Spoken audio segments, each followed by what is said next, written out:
The sun was bleeding into the horizon when Cole Hartley rode into the dusty town of Red River. His horse carried the weight of a man who'd spent years trying to outrun ghosts.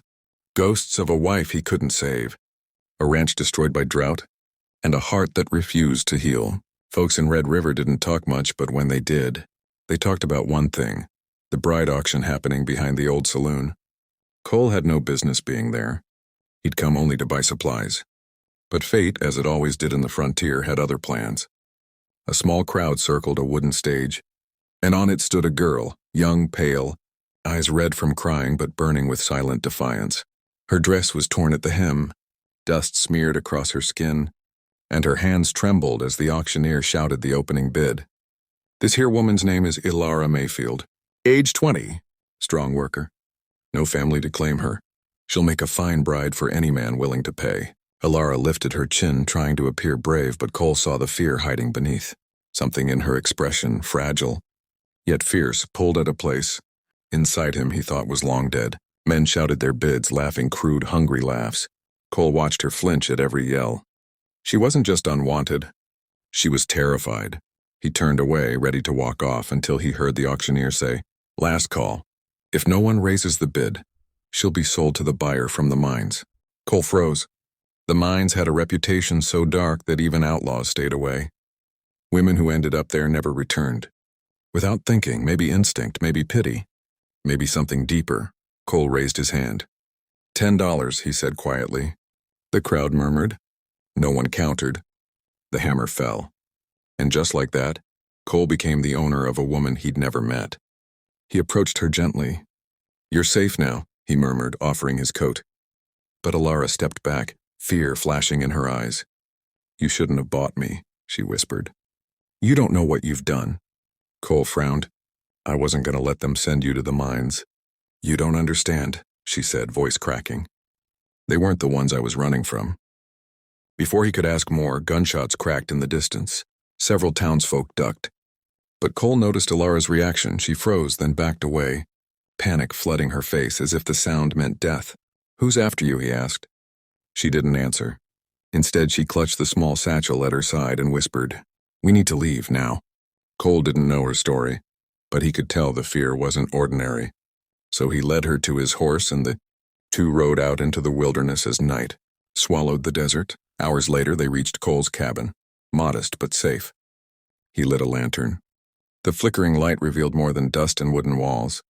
It revealed the truth he'd missed earlier. Elara's wrists were bruised, rope marks dark like someone had dragged her against her will. Cole's jaw tightened. "You were escaping someone," he said softly. Elara wrapped her arms around herself. "I didn't want to involve anyone. Especially not you. But now it's too late." Cole knelt beside her. "You're not alone anymore." She shook her head.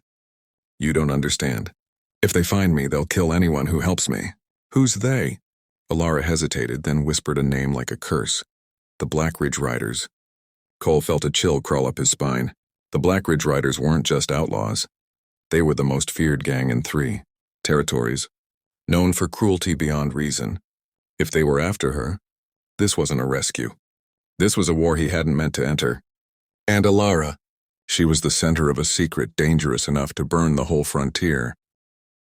Cole Hartley had seen danger before, but nothing chilled him like the name Black Ridge Riders. Men whispered their stories around campfires. Towns burned to ash. Sheriffs found hanging from their own jailhouse beams. Families vanished overnight. They didn't chase people unless the target carried something worth killing for. And now Elara Mayfield, this trembling woman he'd bought by accident, was sitting in his cabin, hiding a secret connected to the most feared gang in the West. Cole poured 2 cups of water, sliding one toward her. "Start from the beginning," he said. "What do they want from you?" Elara stared at the cup but didn't touch it. Her voice came faint, barely steady. "My family lived near Black Ridge Canyon. We didn't bother anyone. We were simple farmers. Until one night, the riders came." Her fingers shook as she continued. "They weren't after us. They were searching for something buried on our land, something they called the Ledger of Blood." Cole frowned. He'd heard rumors, a book that held records of bribed judges, stolen gold shipments, names of every outlaw connected to the gang. If such a ledger existed, Anyone holding it could burn the entire Black Ridge Empire to the ground. Elara breathed shakily. My father found the ledger by accident. When he realized what it was, he hid it. But the riders found out. They demanded he return it. He refused. Tears filled her eyes. They killed him. They killed my mother. And when they came for me, my father's last friend helped me escape and told me to run until my feet bled. Cole felt his chest tighten. So you have the ledger? She shook her head. No, I don't know where it is. I only know my father left clues. The riders think I have them. That's why they're hunting me. Lightning cracked outside, dry lightning. The kind that came before a storm but never brought rain. The wind whistled through the cracks in the cabin walls. Cole stood and checked his rifle. They'll track you. They always do. Elara swallowed. If you let me go, you might still be safe. But Cole didn't let people walk into death, not anymore. Not again. I'm not abandoning you, he said. Not after what I saw in that town. Elara's eyes softened, guilt and gratitude mixing in a way that made Cole's heart ache. You're risking your life for a stranger. Maybe I needed someone to save, he admitted quietly. She looked at him, really looked, as if she could see the old scars he never spoke of.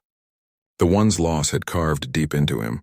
Before either could speak again, a sharp whistle sliced through the air. Cole froze. That wasn't the wind.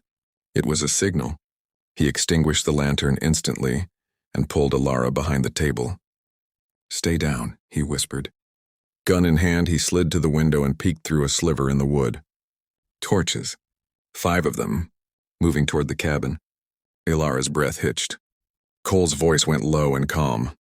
They found us faster than I expected. From outside came a deep, mocking voice. Cole Hartley, we know you got the girl. Bring her out and maybe we let you live. Cole recognized that voice, Silas Crow, second in command of the riders, known for carving notches on his guns for every man he buried. If he was here, the rest of the gang wasn't far behind. Elara clutched Cole's arm. If you give me to them, they might let you go. Cole almost laughed, but it was too dark for humor. They won't. Men like them don't leave witnesses.